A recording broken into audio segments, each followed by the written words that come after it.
सकते हैं कि आप कट ऑफ की उम्मीद में यहाँ आए हैं कि कट ऑफ कितनी जाएगी।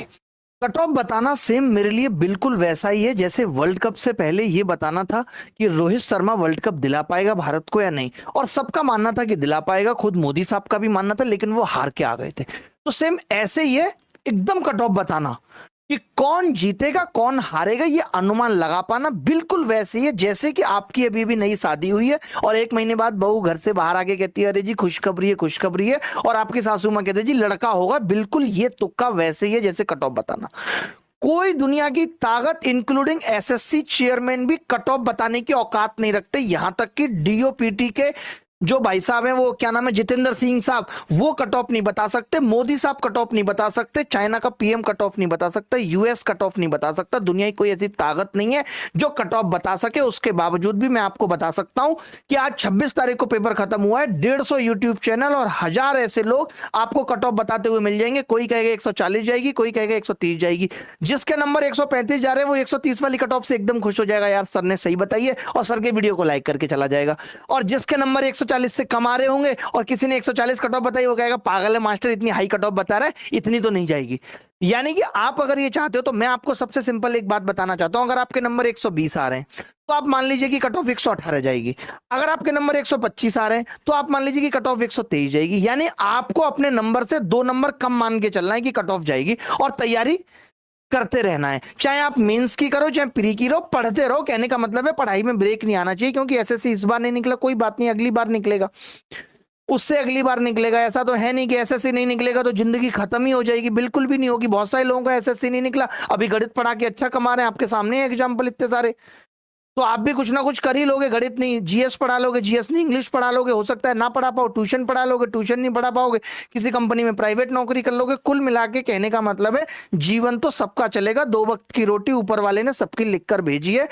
ऐसी दुनिया की कोई ताकत नहीं जो आपका जीना रोक सके, ना वो यूक्रेन है ना वो रूस है जो आपकी जिंदगी पे पाबंदी लगा सके। आपका जीवन तो चलेगा, चिंता की कोई बात नहीं है। फिर भी वो माँ बाप जो आपको हर वक्त जलील कर रहे हैं या ये कह रहे हैं, आपके बुआ या फूफी या जीजा या जीजी आपके ये कह रहे हैं कि तुम्हारा कुछ नहीं हो सकता, तो उनसे कह देना कि सुन, तेरा जितना हुआ उससे हमारा 2 इंच ज्यादा होगा, एवरी इंच मैटर्स, ये करीना कपूर कहती है, मुझे नहीं पता।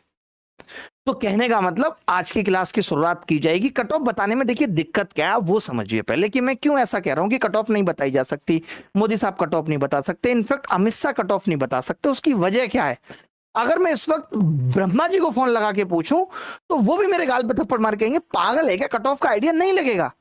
क्यों नहीं लगेगा? क्योंकि 25 लाख लोगों ने फॉर्म भरा है, अलग अलग शिफ्ट में अलग अलग तरीके के पेपर में क्वेश्चन पूछे गए। आप देखेंगे तो मैं आपके सामने सवाल भी दिखाऊंगा कि शिफ्ट 1 में 3 इतने मुश्किल सवाल आए थे, शिफ्ट 2 में 3-4 ये मुश्किल सवाल आए थे। ऐसे अलग अलग शिफ्ट के सवाल भी मैं आपको दिखाऊंगा। आप खुद कहेंगे कि जी इस हिसाब से कट ऑफ का आकलन तो नहीं निकाला जा सकता। क्यों नहीं निकाला जा सकता? क्योंकि कट ऑफ सिर्फ इस बात पे डिपेंड नहीं करती कि मैं आऊं और मुंह उठा के कुछ भी बता दूं, या मैं 2000 बच्चों से फॉर्म फिल करा के कहूं कि कट ऑफ इसके आधार पे होगी, एग्जिट पोल करा के।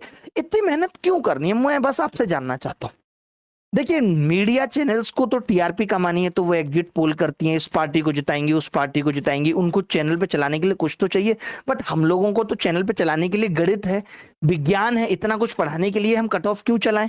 वजह यह है कि cut off number of vacancy, difficulty level of the exam, number of the candidates, normalization process, इन सब पे डिपेंड करती है। और difficulty level of exam student के हिसाब से क्या है, टीचर के हिसाब से क्या है, इन दोनों चीजों में अंतर है। हमें लगता है कि नहीं पेपर बहुत आसान पूछा गया, आप देखते होगे कई बार टीचर्स लिख देते हैं शिफ्ट 1 में पूछे गए हलवा सवाल, लेकिन बच्चे को लगता है वही नहीं, पेपर के अंदर बैठ के 25 सवाल करना इतना आसान तो होता नहीं।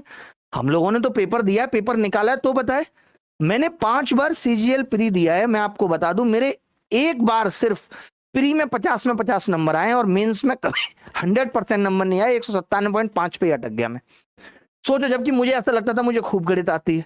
यानी पेपर के अंदर बैठ के कई बार सवाल नहीं बन पाते, आता हुआ सवाल भी बहुत मुश्किल लग जाता है, हम नहीं सोच पाते। वो मैटर करता है कि आपकी प्रैक्टिस कितनी है, और उस प्रैक्टिस पे आज की क्लास में हम बात करेंगे। नंबर ऑफ कैंडिडेट्स कितने जिन्होंने एग्जाम दिया है? मान लो 25 लाख लोगों ने फॉर्म फिल करा, लेकिन 12 लाख लोग ही देने गए। अगर कम लोग देने गए तो कट ऑफ अलग तरीके से डिसाइड होगी, नॉर्मलाइजेशन प्रोसेस पे कट ऑफ डिपेंड करेगी। यानी इतने सारे फैक्टर में अब आप मुझे बताओ, मुझे इसमें से कौन सी चीज पता है? नंबर ऑफ वैकेंसी मुझे पता है कि ज्यादा है। अब क्या पता मैं जिन वैकेंसी को ज्यादा समझ रहा हूं वो ज्यादा ना हो, या फिर वैकेंसी कम हो जाए, या फिर ऐसा हो सकता है अभी वैकेंसी बढ़ के और 25,000 हो जाए। यानी मुझे ये वाली बात भी एग्जैक्ट नहीं पता, ये भी एसएससी जानती है। डिफिकल्टी लेवल ऑफ एग्जाम अगर मैं अपने हिसाब से बात करूं तो मेरे हिसाब से पेपर मॉडरेट है।